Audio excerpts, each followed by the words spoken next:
All right, folks, welcome back to the Property Couch podcast, and we got an amazing episode for you today. A very special first-time guest that has an incredible topic in focus because they are at the coalface of the best property data in this country. Ben, what do we cover? Well, that's right, Bryce. We are talking about market mismatches. We're talking about the missing middle market, and finally we go deep on the undersupply that's in the current market.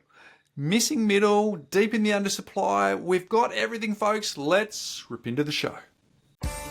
Welcome to the Property Couch, where each week you get to listen to two of Australia's leading experts. Bryce Holdaway, co-host of Location Australia on Foxtel's Lifestyle Channel, co-host of Escape from the City on the ABC, and partner of Empower Wealth Advisory. Ben Kingsley, chair of Property Investors Council of Australia and the founder of Empower Wealth Advisory, named the 2018 and 2019 Property Advisory Firm of the Year. Stay tuned as they bring you the insider's guide to property, finance and money management. All right, folks, welcome back to the Property Couch podcast, and of course, welcome back to you too, mate. How are you?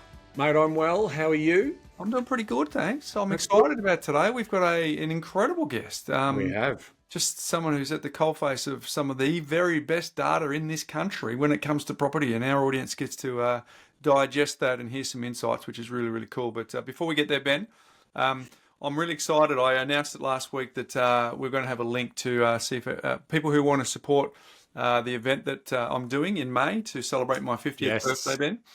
We've now got a link. So what I'm doing is I'm asking anyone who's been on the journey with us for part of the decade that we've been on air, and if there's been any value that's been added, that we've given all that free information, I'm just asking a favour, Ben, that they will help this cause. Because I spoke to the Stig, and we've set ourselves a target. We're going for $10,000, Ben, by the 27th of May. And so Wow.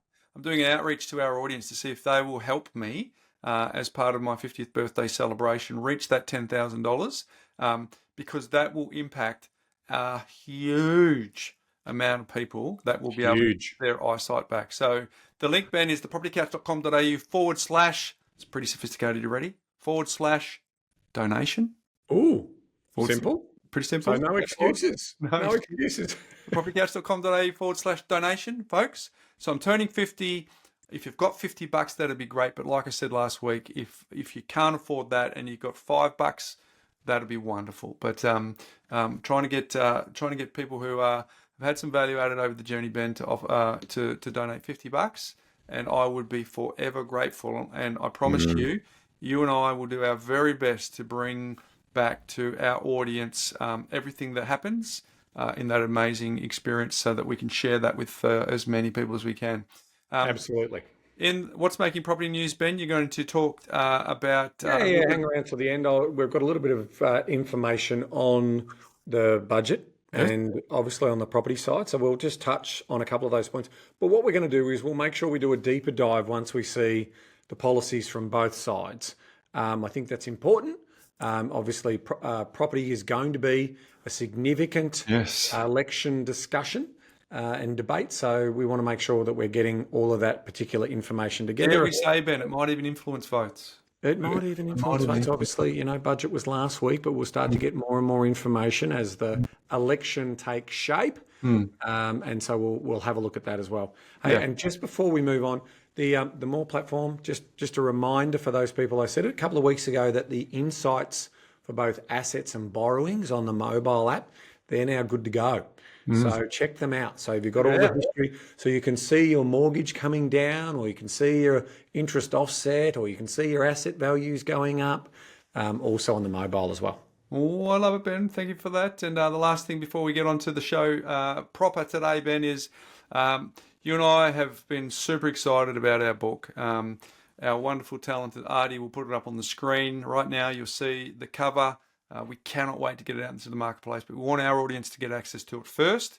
So we want you to go to thepropertycouch.com.au / playbook-waitlist. A little bit more challenging, Ben, than the previous one, which was just donation, but / playbook-waitlist. Get on that list. We'll make sure that you get access to it first, and we'd certainly love some feedback. Hey, my Mindset Minute theme today, Ben, is short, sharp, and simple, but very, very powerful. And it's this. No matter where you are, future you will be glad you started. Why wait? Don't wait. And that was by Cody Sanchez. Now, it's kind of like we did a webinar a couple of weeks ago, and someone said, how do you avoid paralysis by analysis? And my answer was very clear. It's something that I've been thinking about a lot.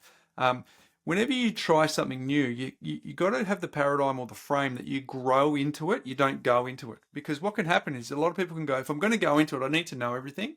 But what the reality is that most people actually grow into it. They dip their toes, they learn a little bit more, they build their skills, they build their knowledge, and if they combine that with action, you can get a really, really good result. So it's a cure for procrastination. So no matter where you are, future you will be glad you started. Why wait?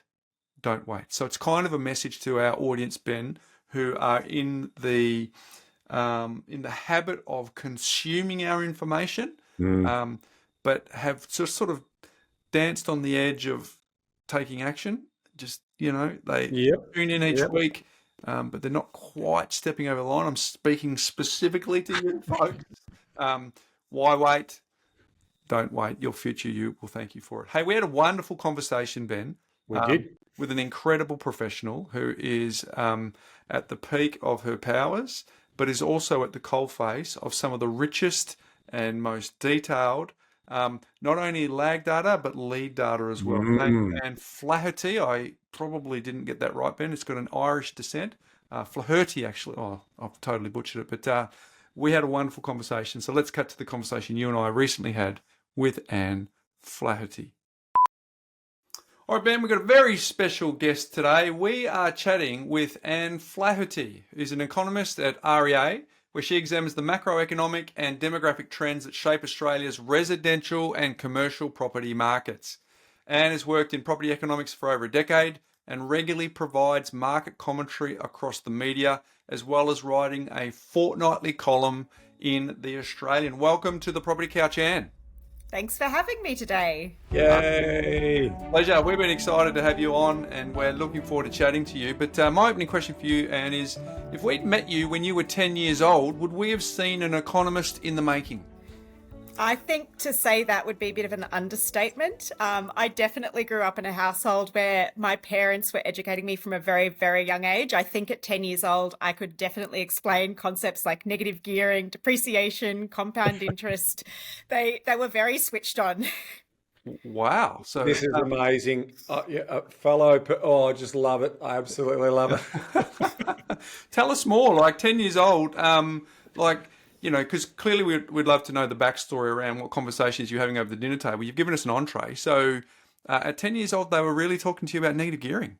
I think they would have started younger than that, to be honest. For a bit of background, I definitely grew up in a household where we spoke about property at the dinner table. Going to auctions on a Saturday was an exciting thing for me. I loved to guess what they would sell for. I think my dad actually lectured in economics and property finance, so it was something he loved. My mum was a nurse, but if anything, she was more obsessed with property than him. So between the two of them, my future had no, possibility of probably turning out anything different from where I've ended up. Well, is it a passion then? Like it's clearly a set of tracks that had been laid very early, but is it just an extension of what was meant to happen, or was there a spark that sort of formed for yourself early as well? Funnily enough, I didn't actually study property at uni. I studied economics, and it was really only, I think, in my first job, which was in market research consulting, it wasn't really for me. And I remember seeing a job ad coming up for CBRE for property analysis, and I was like, you know what? Even though I didn't actually study property, I've got this solid economics foundation. I know so much about the property market purely just from interest and obviously my parents. And so I had a crack. I got the job. I loved it and I haven't looked back. So spent about 6 or 7 years there, and then with REA Group, realestate.com, for coming up to 5 years, I think, at the end of this year. Now, Anne, we obviously ask everyone, you jump straight onto the dinner table conversation about property. What about money management and budgeting and those types of things? Tell us a little bit about that backstory and what you learnt from your parents around how you were growing up. Look, I think that was really the reason they were interested in property. Both my parents came from very poor backgrounds. So my mum, the second she was old enough to legally work, she had to leave school and support her six younger siblings. Wow. Dad, likewise, he left Ireland when he was a teenager. And, both my parents actually only went back to school when they were in their 20s. So for them, learning about money was always about freedom and having options and choice. And I think that they always taught me that, it's not about greed or consumerism. If you can set up passive income streams, start investing when you're young, you can really reap the benefits of that as you go through life, and it does give you more choice. Mm. Now, Anne, I can take this conversation in so many different directions. Which way did we go? This is so exciting for me. The first thing I probably want to do is, with all of your dad's teachings and your own observations, has there ever been any rigorous debate or disagreement in regards to what drives property values or the way in which the market is interpreted? I would just be fascinated by, that sort of intellectual dynamic that's going on. What have you observed from your dad, and what have you also personally observed through the data that you've been studying? Well, I think that it's pretty consistent what I was taught as a child, what I've learned doing this job, and just from my own observations. And it really comes down to property markets perform well in areas where people want to live. So all of the things like, that access to amenity, safe neighborhoods, strong population growth, future indicators of demand like upcoming infrastructure projects, all of those things do have a really strong influence on the demand for property, and then, of course, the future value of property. It's nice to hear it simplistically put, isn't it, Ben? It's like property does well where people want to live. Like, you don't have to really overcomplicate it, do you? But Anne, can you tell us a little bit about that really strong passive income paradigm that was spoken over you from a young age, and then you've got a very detail-oriented role around data and interpreting what that data means. And sometimes our observation is that you're in different camps, but it seems like different camps in terms of I know the market, I know the detail, but I don't get involved in it. And then those people who do. It sounds like your background sort of blends beautifully for you to understand the market and actually play in the markets. Is that how it's played out for you? It is how it's played out, to be honest. I think that sort of foundation from an early age and the way I view the market matches up really closely with how I analyze the market now. And of course, I have such a wealth of property data available to me. It's kind of, I remember when I sort of started playing around in this world of trying to figure out, where are some good investment hotspots, all of that kind of thing. The sort of data I have now at my fingertips, I really wish I had back then. But at the same time, I think sometimes, if you're coming at it as an investor, you do have to be careful. It's not just about the data. Actually speaking to locals in a particular area can give you insight that the data might not give you. A classic example of that is based on the data I have access to at REA, I identified a suburb that I thought was going to perform extremely well over the short to long term. I went and drove to that suburb. I walked around and I left knowing I would absolutely never invest in that suburb. So I think it's not just about what data says or what the fundamentals of a suburb may be.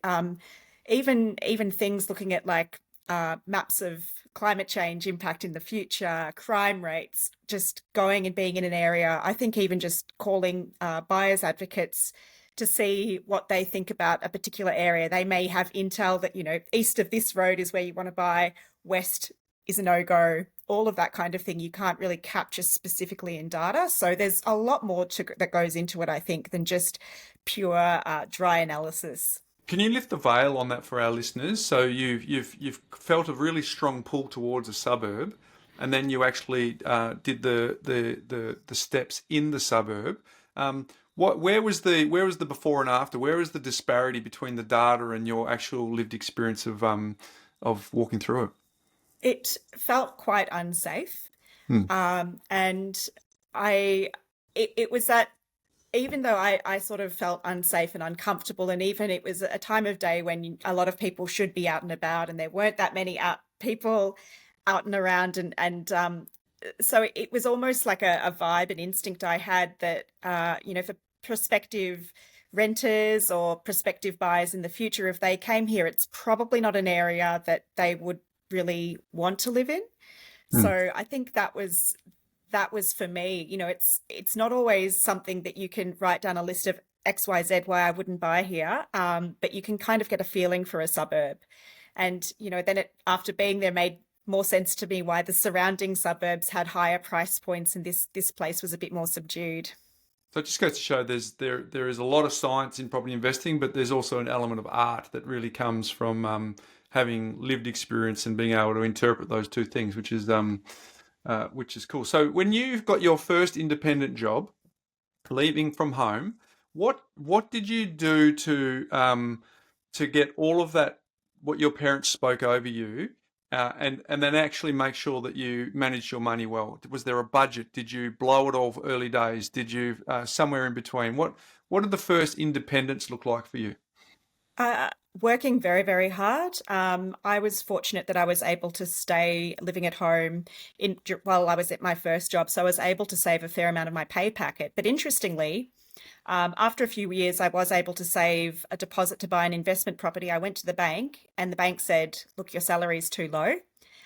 You may have saved all of this money, but we're only willing to lend you a much smaller amount than I had expected that they would lend me based on my past savings history and all of that. And actually, it was after that conversation with the bank where I said, you know what, I need to try and find a job that's going to pay me more. And that was when I actually found that job at CBRE. But that was a real wake-up call to me. And I think, it's not something you can always help. I was extremely lucky I was able to go on and find another job that paid me a bit more. Unfortunately, I graduated around the time just after the global financial crisis. So it was a time where companies could pay people very, very little. And, I was earning not that much above the minimum wage, to be honest, at that time, and working very long hours.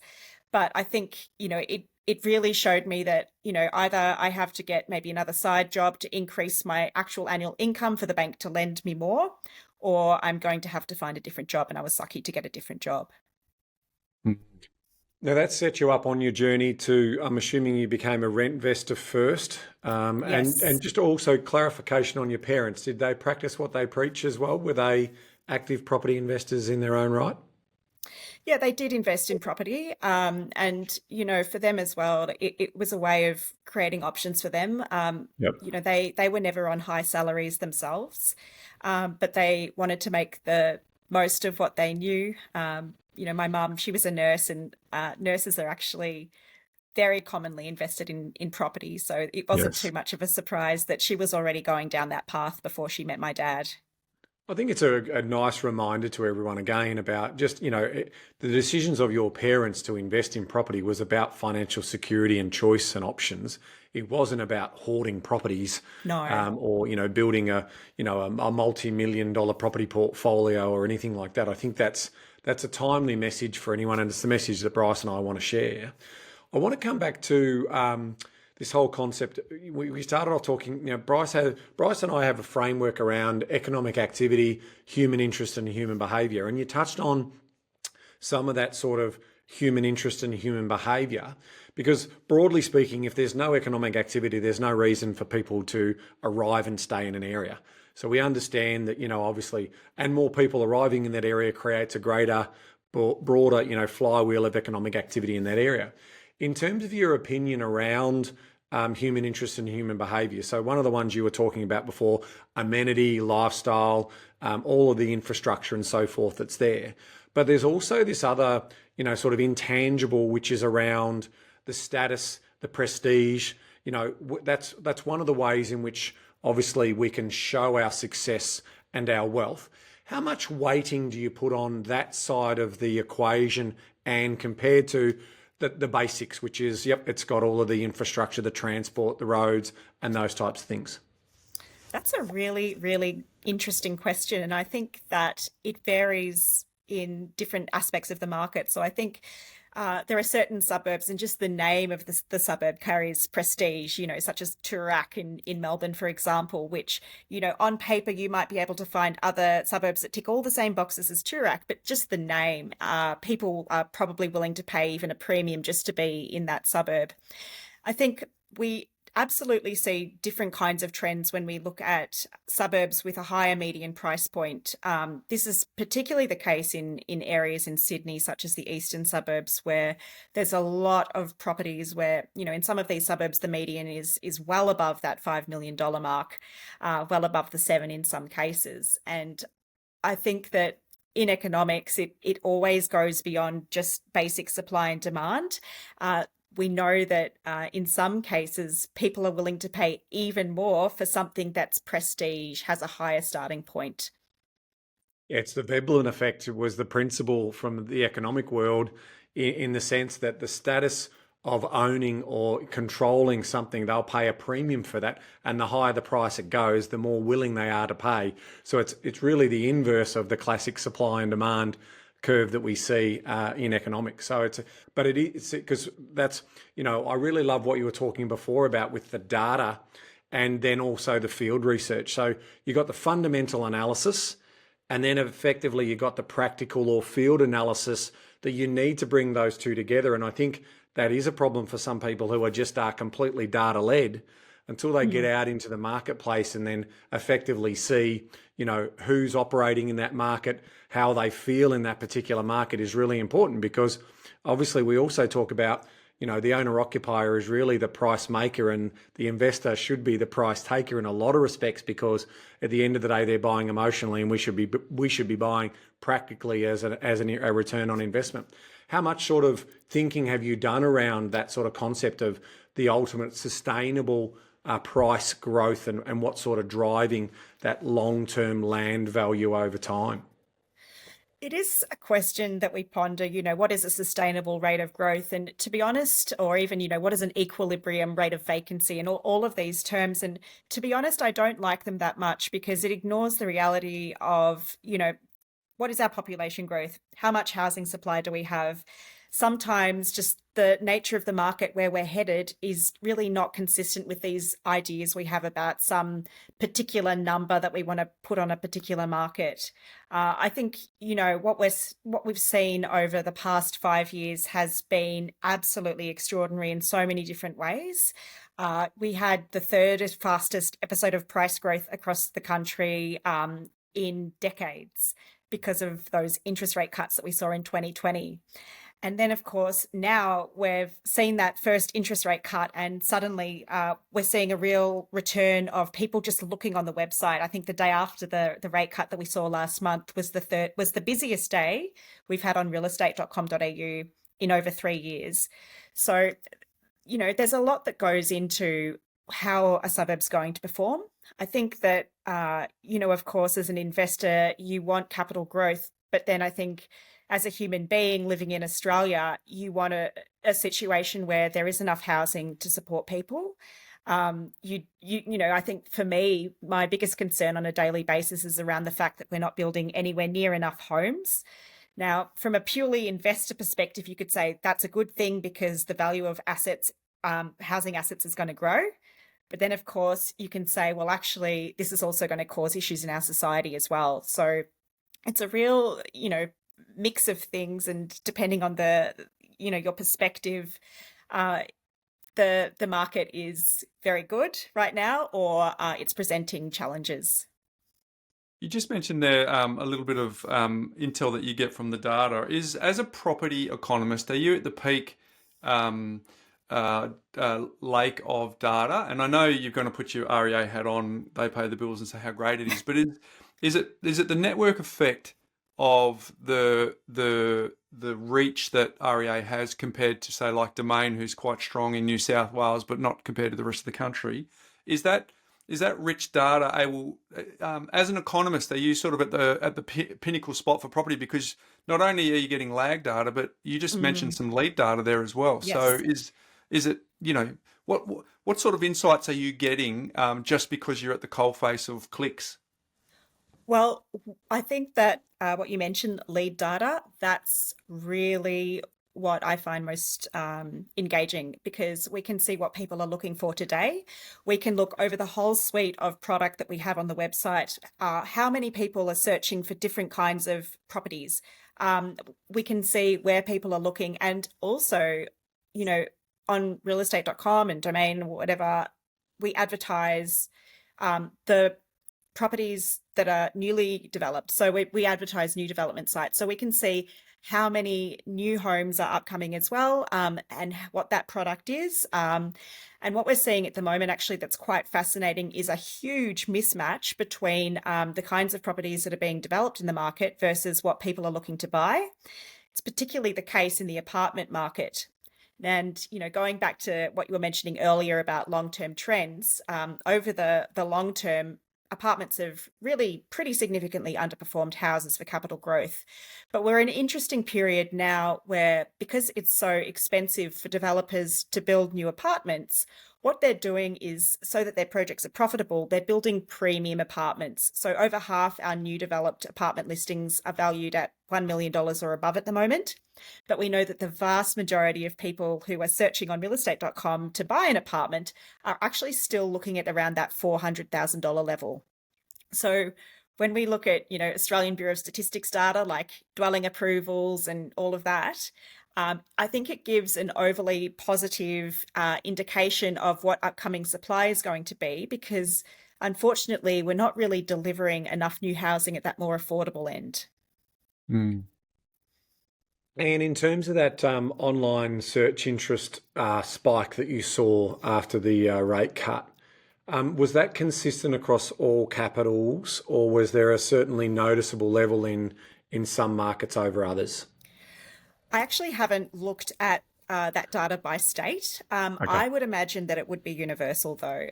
The magnitude of the spike we saw would be reasonable to assume that we did see a spike in every state. Okay. So let's pick up on that mismatch message that you just shared with us before. I mean, obviously there has also been a trend as investors get more and more educated about potentially off the plan and the risks of buying those types of stocks in a homogenous, the risk of oversupply and lack of capital growth in those areas. Do you think the part of the building the premium or building to suit the owner-occupied purchaser, maybe with the third bedroom or whatever is going to be part of that density story that we see evolving in areas like Melbourne and sort of less so Sydney, because we know the density is quite strong there, but in, say, the Melbournes and the Brisbanes and the Perths around the place? Are you seeing more of that type of positioning in market, even though the consumer's telling us we're not quite there yet in terms of wanting it? I mean, over the longer term, that's, I think, what will happen. At the moment, most of these projects are being sort of targeted towards downsizing baby boomers. But over the long term, as we see the cost of housing continue to rise, we're probably going to see more households such as young families instead starting to look to buy these larger units. And we have already seen this, particularly in a market like Sydney. It's normal for a young family to live in an apartment. Whereas in a lot of the other capitals where the cost of housing is still lower, that's still not really front of mind for a lot of people. It's sort of a last resort. They want the house with the backyard. But we know that expectations change over time as price points get more and more out of reach. So I think certainly a lot of this new larger apartment stock that's being built at the moment could eventually be, purchased by those younger families, as opposed to the sort of downsizing baby boomers that are really the key target for a lot of these developers at the moment. And I've heard this sort of quote missing middle. Do you believe that this sort of falls into that missing middle of the types of stock that we think the marketplace needs? So I know that there's a lot of conversations around medium densities to 3 levels that's consistent with the sort of local environment in which they're building in. Is this missing middle sort of stock that we're going to see coming to market over the next decade or so? Not yet. I think what we're seeing in terms of new housing development is sort of higher end premium developments in inner city areas, and then house and land estates much further away from capital cities. We're not seeing too much at the moment in our middle ring suburbs. And I think until the equation changes, it's either cheaper to develop, which is unlikely to happen, or home prices rise enough that it justifies the cost of that development. We're probably not going to see the sort of growth in development in our middle rings that we really need to see. Yeah, because it is kind of unusual compared to European countries where you have the city and then it just flattens out straight away. It usually has a bit more density as you move further out. But to your point, until it's cost effective for developers to do it, they won't do it. Hey, can you give us a day in the life of your world? Because you've got a lot of data. There's a team around you. What sort of data do you focus on and rely on the most to form your view around the economy? And as an extension to that, where do you see what does your crystal ball look like for what property investors should expect the economy to do over the next 6 months? Okay, so I guess a day in the life of an economist. You always need to keep track of what's happening in the economy, obviously. So, the sort of boring stats we talk about, what's unemployment doing? What are business insolvencies doing? What is consumer sentiment like? All of that kind of stuff sort of forms a foundation for how you view what's going on. Then, of course, there's just that sort of fundamental property data that we would look at, like what are home values doing around the country in our various capital cities and regional areas? What are rents doing? Where are the vacancy rates sitting? All of these things. And then I think most importantly for us, because it's the data that is sort of unique to REA that we're able to play with, we spend a lot of time looking at how are inquiries tracking, what search activity, where are people looking? And then, of course, the most important thing I think is to sort of think about where are we heading? So based on what population growth is looking like, based on new development activity, where do we think that the market is going to be heading? And so there's a lot to think about, but a lot of my job involves just talking to people. I spend a lot of time talking to various people. So, for example, real estate agents who are our customers, developers, industry bodies, people who are engaged in the property market, because, I can have all the data I like at my disposal, but often the best data is gleaned by actually speaking to people who are at the coal front, who are dealing with buyers or people looking to rent. So I think that sort of broad range of input I get into how I sort of figure out what's happening in the market is really shaped by a whole range of things. And is there a war room where there's big screens with all the data crunched and you've got a dashboard and there's all these key indicators for you, or is it a little bit more rudimentary than that? No, it's more like a chit chat. So we'll all the economists will all meet up and just say, what's on our minds, what we think is the issues of the day, or based on some information that's released, some data that's released, what do we think? And I boringly, we pretty much always agree on our take of the data. So no war rooms. So speaking of that data, and of course, if we're having that little chit chat, the next big conversation off the back of the good inflation data that we saw on the monthly read recently, what is the view of the economics team at REA in terms of when the next rate cut is coming? Yeah, we think that they're going to play it cautious. I think with the federal election coming up and, the promise of some help with the cost of living crisis, I think they're going to really wait and see what happens. I think, it was widely expected that they would drop rates in February because that inflation data had come down. But I think that they are going to play it cautious rather than risk dropping rates too quickly. So I think we do expect at least one more rate cut this year, but we don't anticipate that to happen for at least a few months. Okay, so nothing in May, and maybe July is the first trigger for you guys in terms of what that looks like. Yep. But yes, yeah, and it's all going to come down to what we see with the future inflation data and what we see in the election coming up. Yeah. And in the recent budget, there was talk about what they can do to supply more homes. This is a topic that you're passionate about. You've actually been looking under the bonnet to quantify the undersupply of new homes across the states, so that you can get a real sense of where that is. What What sort of data have you uncovered there, and where is the gap the widest? So at the moment, the gap is the widest in Western Australia. So across Australia, just as a whole, we have seen for nearly 3 years now, the number of homes that have been built has not been equal to the number that is needed to accommodate the population growth that we've seen. And in Western Australia, that's where we're seeing the biggest gap. So for the past 2 years running, in WA, they built less than half the homes that they needed to accommodate population growth. Another state that we're seeing a real shortfall in housing supply is in Queensland. And this is in stark contrast to what we're seeing, a decade ago, where there was this real construction boom of new apartment stock in Queensland, especially around Brisbane and the Gold Coast. We're now really reversed that situation. And again, we're seeing around a 40% shortfall in the number of homes that have been built compared to what's needed. The only states where we're seeing supply keep up with population growth are Tasmania and Canberra. Everywhere else, we're seeing, around a 20 to 50% shortfall in new housing supply. Do they have any advantages on the supply side, or is it just the lack of demand there for those two states, Tasmania and Canberra?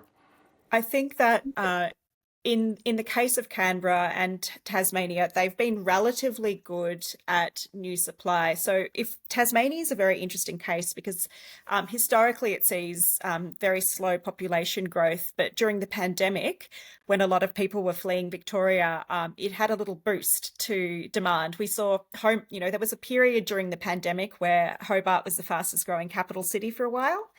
And we saw a massive escalation in home values, which drove up development activity. We know developers like to build when prices are rising.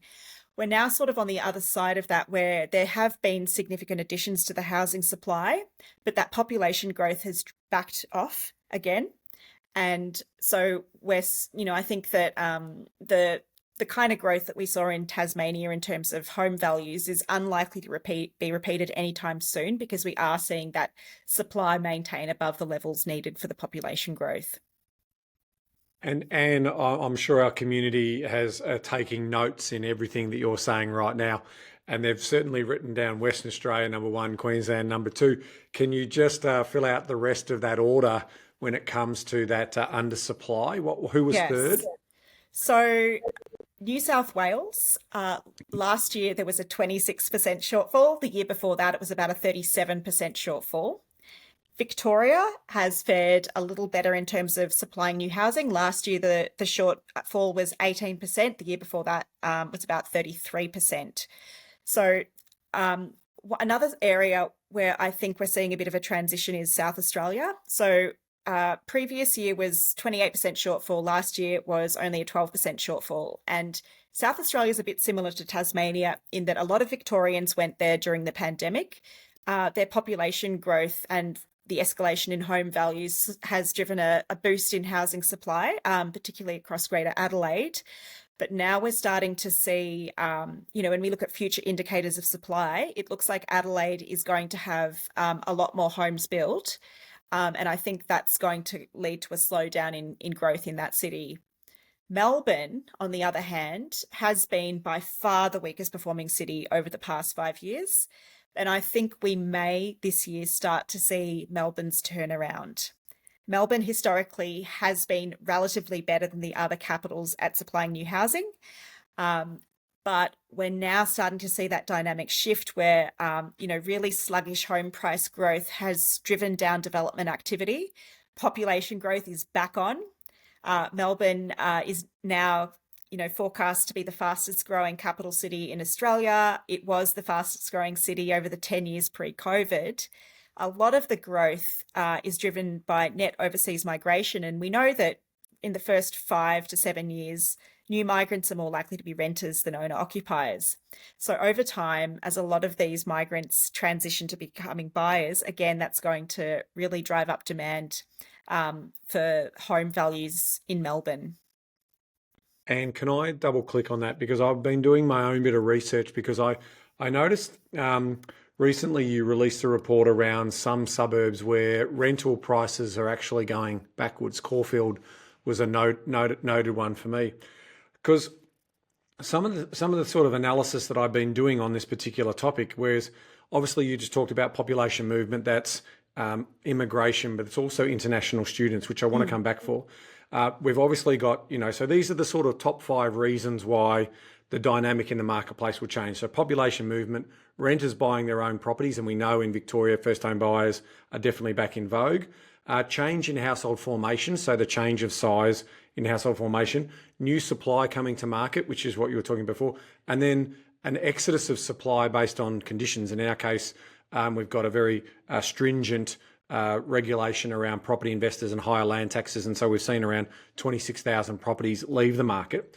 But I've got some data here that because I'm trying to drill in on the impact of the international students. And so in 2024, between January and September of 2024, we had 824,000 international students arrive in Australia to study. Now, the federal government's capped that at 270,000 for this year.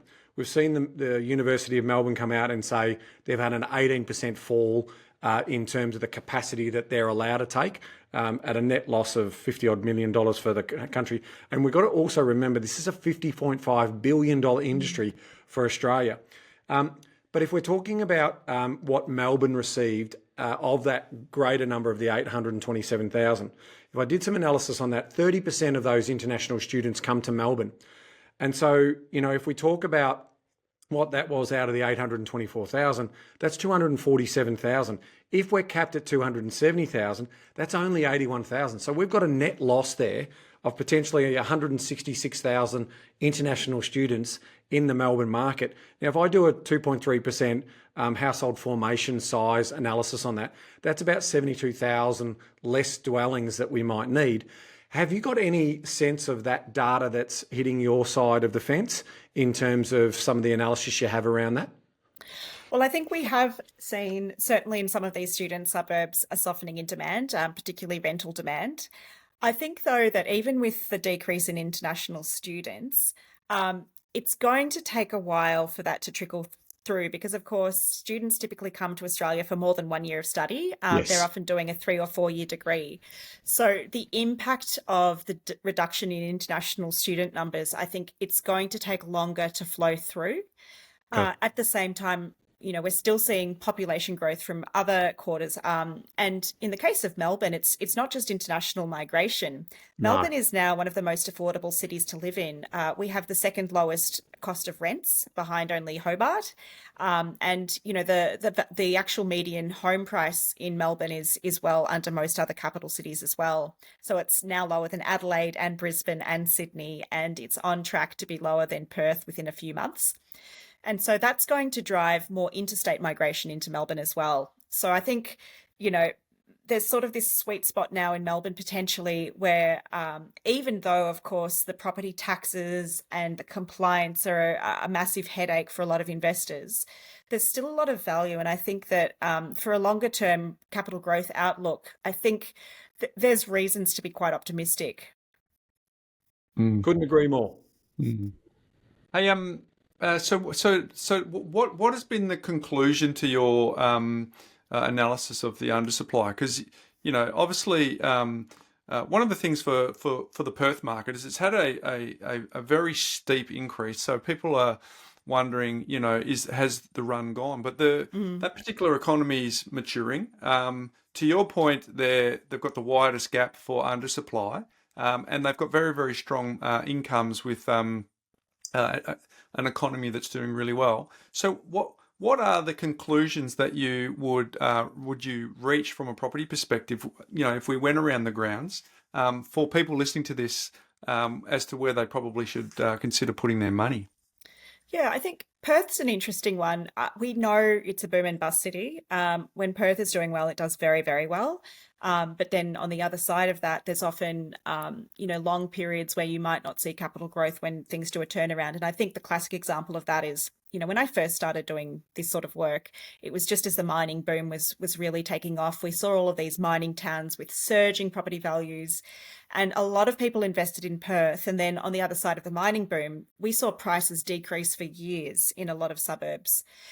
Then what we saw was that it was only during that sort of 2021 peak market, really, really low interest rates, the return of demand for living in Perth, that we saw those values recover to their mining boom levels. Now we've seen astronomical growth once again. I think it's around 80% growth in the median price of a home in Perth compared to March 2020. So even though I think that the vast majority of that price growth has probably occurred, I think that if you look at the undersupply of housing in WA right now, the market has certainly still got legs for further capital growth. The risk, of course, over the longer term is what happens if we start to see population growth slow off in Perth. We're also seeing relatively more signs of future development activity, especially in the house and land market in WA. So if a lot of that supply comes on board over the coming years, that might start to shift that dynamic. So I think there's certainly room for further capital growth over the next couple of years in Perth. But again, as I said, it is a riskier market. I think it sort of bodes to the story of this bigger cycle that they often have, because like what you're saying, they overshoot the enthusiastic amateurs and so forth, sort of get in there and push a little bit further than it needs to go. Can I build on Bryce's question before, and what you're also saying around the traffic to the site around absorption rate? So one of the things that we talked about in our outlook last month was this whole concept of we know that there's automatically a bit of pent-up demand when we come back into the selling season in the big capitals. It's big summer, we've had the summer, and we start to see the new listings come on. And then, of course, off the back of that rate cut, we saw obviously a lot of activity. In fact, in the ground, out in the fields, we were definitely reporting bigger numbers in terms of going out for open for home. So we know that the season, the autumn selling season started off quite strongly as part of that particular story. What we were sort of saying is we don't know really yet what that absorption rate and the depth of that demand is in the market. Have you seen anything that supports that there is continued level of demand? And so when we are talking about absorption, so for those people new to this sort of concept, what we're talking about is what's the rate of supply coming on and how quickly is that supply being absorbed by that demand? Because it's always very difficult to read that depth of demand over a few months. So that's just to help our community understand that. So what have you seen, Anne, in terms of this absorption and this turnover and how quickly the market is moving and adapting to the sort of a slightly lower but still peak interest rate cycle? Yeah, look, I think that we've absolutely seen a pickup in absorption post that interest rate cut. I think we need a bit more time to see if that was just a fluke, if that's going to have longer legs. But interestingly, we had seen a bit of a slowdown towards the end of last year. Last 6 months of last year, we actually started to see, not particularly strong absorption in the sense that markets like Melbourne and Sydney were seeing a lot of stock come online. Particularly in Melbourne, we saw a lot of investors selling their stock, which meant there was a huge volume of properties on the market for sale, a lot of opportunity for buyers to pick those up. But we were seeing a lot of stock that was taking much, much longer to sell. So that's sort of been the case in Melbourne and to a lesser extent, Sydney as well. But what we saw is home values declined over the first 2 months of this year, or December and January, I should say. And then in February, we actually saw a reversal of that, and we saw price growth across all of our capitals. And fascinatingly, Melbourne, which has been the weakest performer, in February actually saw the strongest growth of any capital city. So I think a lot of that has been driven by a comeback in first home buyers. And I think a lot of that investor stock on the market, a lot of people who are out there watching the market, they've seen properties that maybe were listed for sale even last year, or that are taking longer to sell. And they're saying, there's a good opportunity here to buy in. So I think that, based on what we've seen over the last month, I should say, there are definitely signals that absorption is starting to pick up. And is it broad-based, Anne? Like normally we'd like to look at the lower quartile, the middle range and the upper quartile. What have you seen it being broad-ranged in this particular instance? It's much, much stronger at the more affordable end of the market. So we're seeing, if you take the example of first home buyers, and this actually also applies to other owner-occupiers, secondary home buyers, we've seen a larger percentage of those people searching for homes at the more affordable end of the market. And I think it's not just higher home values, but also other cost of living pressures that mean people don't have as much left over to pay back a mortgage. The higher end of the market, it's very suburb to suburb. Broadly speaking, around 2/3 of the suburbs, we're seeing pretty strong demand for that premium price point. But we have definitely seen a slowdown in the speed at which those higher end, more expensive homes are taking to sell.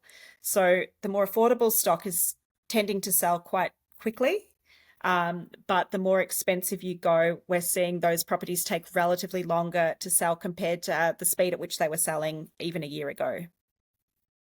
And what's your view on the APRA's 3% buffer rate, which is also limiting people's borrowing capacity? Is that sort of driven more of that demand into that sort of more affordable market as well? I think undoubtedly, just going back to my story when I was looking to buy my first property, people are restrained by how much a bank is willing to lend them.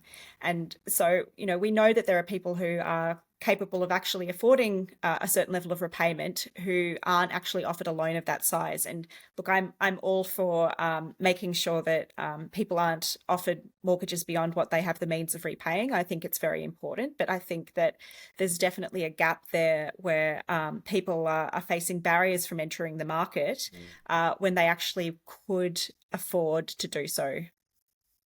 Using all your wisdom and experience, if we could play a game here, Anne, where we could project forward to 2040 and you came back to talk to Anne today, based on what you think will happen to the Australian property market and how we will grow in that 15 years, what do you think your advice would be to yourself now from that perspective of being 15 years down the road? I think one of the most important things to look at is climate risk.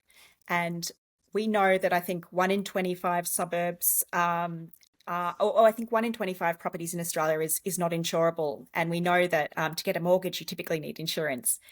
And I think that more and more suburbs are emerging across the country where there's very, very high risk of climate events occurring with a high frequency.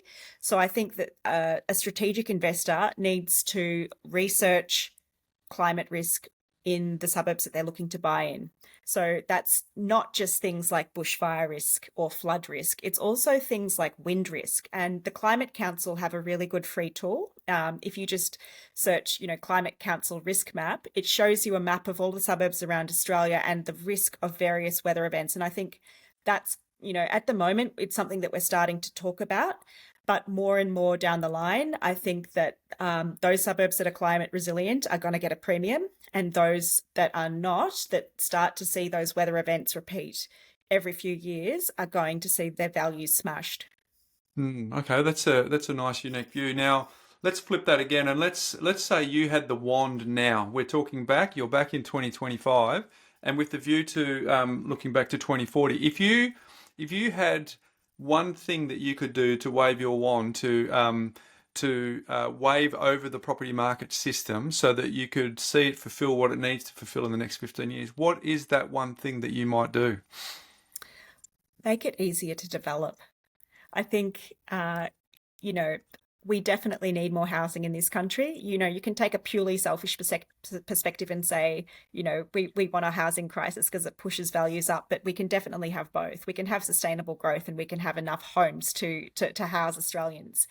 I think at the moment it's very expensive to develop, and everything on top of that, all of the legislation and the red tape that stops things getting done.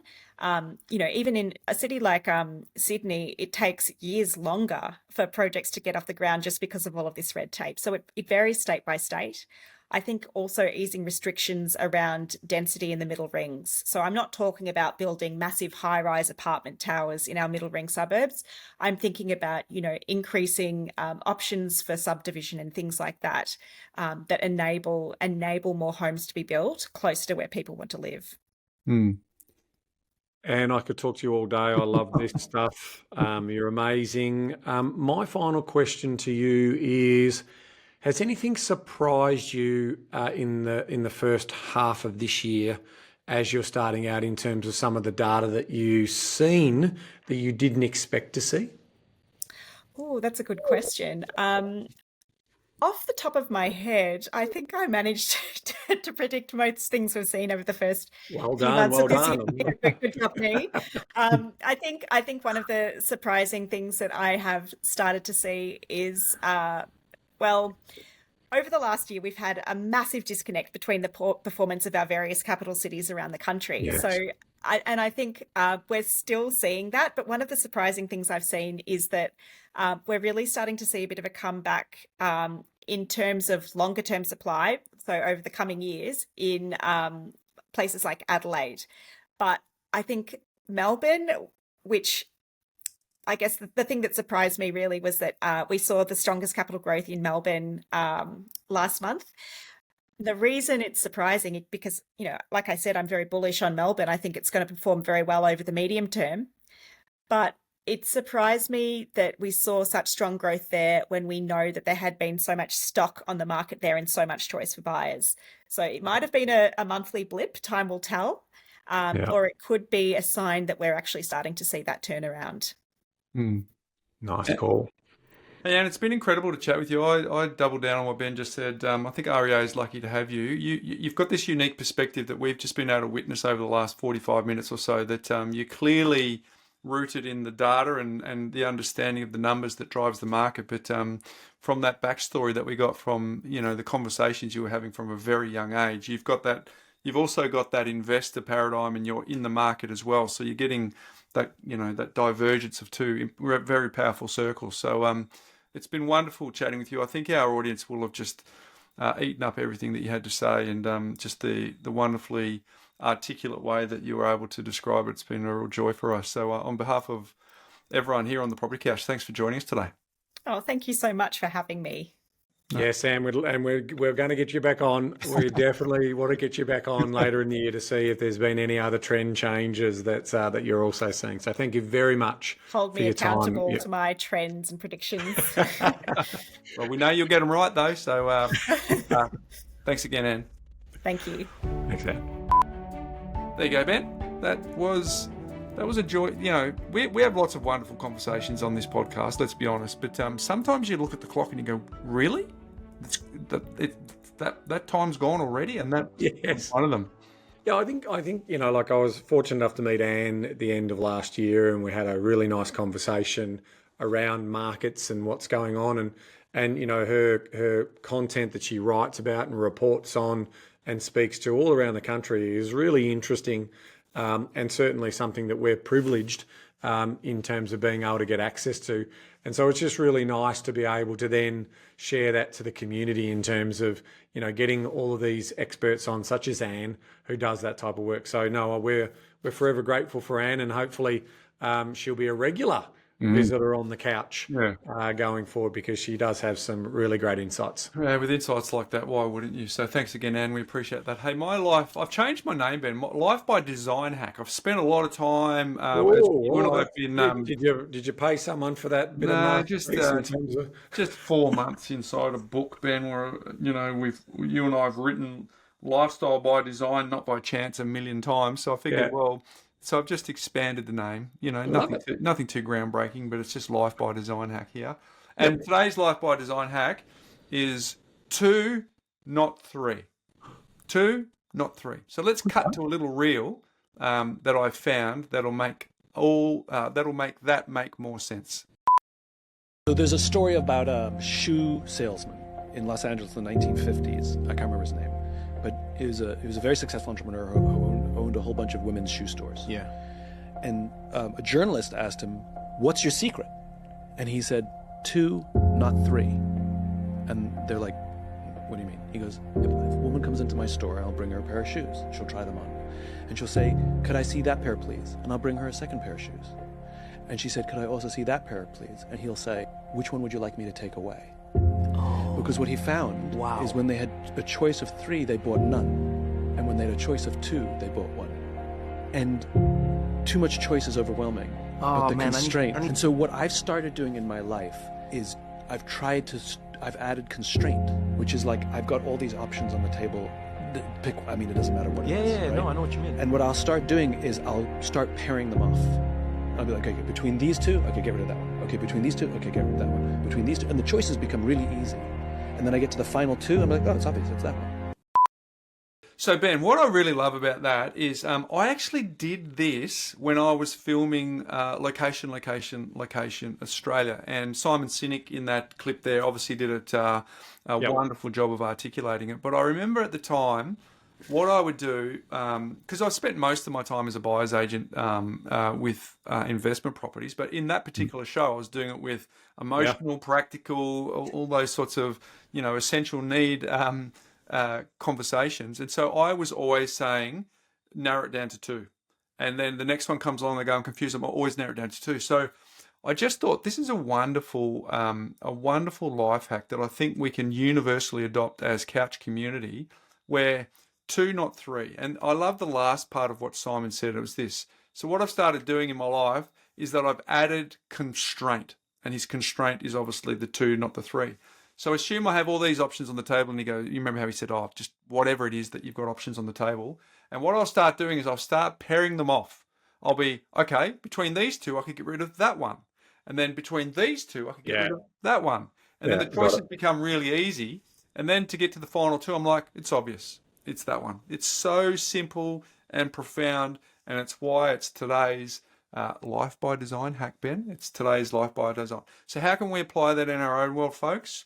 2, not 3. Have a think about that. If you are someone who dies paralysis by analysis or gets overwhelmed by decisions, I reckon that's a really good hack to help you out. 2, not 3. Hey, Ben, what's making property news? Well, obviously we had the budget last week, so this is our first chance to talk shop about the budget. There were a lot of housing measures inside Jim Chalmers' 4th federal budget. So I just want to quickly run through a summary of those. The first one is the shared equity or help to buy scheme. And so that's had a bit more money added to it. It's also increased the pricing in terms of where you can buy to. There is one really big highlight in here, and that is that they'll buy up to 40% on a brand new build and 30% on an existing property. So it is going to make a material difference to people's repayments, but still also owning a good portion of that home. So it's not a bad policy. I've always said I like these government shared equity schemes in terms of helping people get into the market. So that for me is a bit of a tick. The other ones that they're doing, just quickly banning foreign buyers. We're also seeing some investments into prefabricated homes. There's a lot of money being spent for homelessness provisions and so forth. You've got also housing supply programs also increased in there as well. So what we wanted to do is what we said at the start of the show is we'll summarise all these and we'll compare apples versus apples when we see what the Liberal National, i.e. the coalition, are going to come to the table with, because they have been keeping their powder dry. They've tried to make themselves a very small target in the lead up to the election. And then when it's game on, we'll start to see what they roll out. So we'll be making sure that we talk to both sides in terms of what they're bringing to the table. I'm not going to worry about their Greens. They're irrelevant and very dangerous. You know my position on them. So no, you've never raised it, mate. You've kept it to yourself and you haven't shared it with our community. We'll move on from that. But the other interesting thing that did catch my eye was an article in the Fin Review talking about how Labor have got a group of Finfluencers who are going to basically be travelling on the campaign trail. So we've been around for a decade, Ben. Surely you got an invitation? Not to the Labor camp. What are they? Let me just say, yes, these guys wear the red ties. So it looks like they've handpicked a few people who are pro-Labor. And they're going to go and basically sell Labor's vision to the world. And it's quite interesting. Obviously, you didn't get a gig, mate. Is that what I'm hearing? I definitely did not get a gig, Bryce. No one in the Labor Party would probably not after the tweet I did just after the federal election budget. Would I get an invitation? Maybe I'd get an invitation from an independent or something like that, but not. No, these politicians, they, all I want them to do is stop spending and run a good economy. Yeah. Well, I don't think I'm asking for too much, am I? the last budget didn't do anything to help that. But, the old saying that America sneezes and Australia catches a cold, it seems that the podcast circuit, the Finfluencer circuit worked for Donald Trump. So why wouldn't they implement it here? I think that's their strategy. They're trying to get out to reaching all aspects. I mean, at the end of the day, Labor and the Greens are competing for votes. And then now you've got the Conservative Party also trying to compete out in, the heartland of Australia as well. So it's definitely an interesting dynamic. And obviously it's a debate about ideas that's going to take this country forward. So I'm looking forward to what they put on the table. But if it's similar to spend more and bring in less revenue and getting into more debt, they're going to continue to get my wrath. Very good. All right. Well, look forward to your comparison side by side, compare the pair next week in What's Making Property News. But obviously, it might be a couple of weeks because I don't know how they're going to drip feed, if they're going to come out with a lot of their stuff. So what I want to try and do is when it gets quite close to the election, I think we should then be able to, most of those policy announcements will be made, and then we ought to put them up side by side. There we go. Compare the pair in the next couple of weeks, folks. Check that out. And again, another highly engaging and entertaining show today. And again, thanks to Anne for joining us, mates. But until next week, my friend. Knowledge is empowering, Bryce. And as long as you spend money on things that appreciate in value and not on things that waste money, you can act on it and get prosperity. Oh, it's like the international sign-offs. That got a bit longer. See you next week, folks.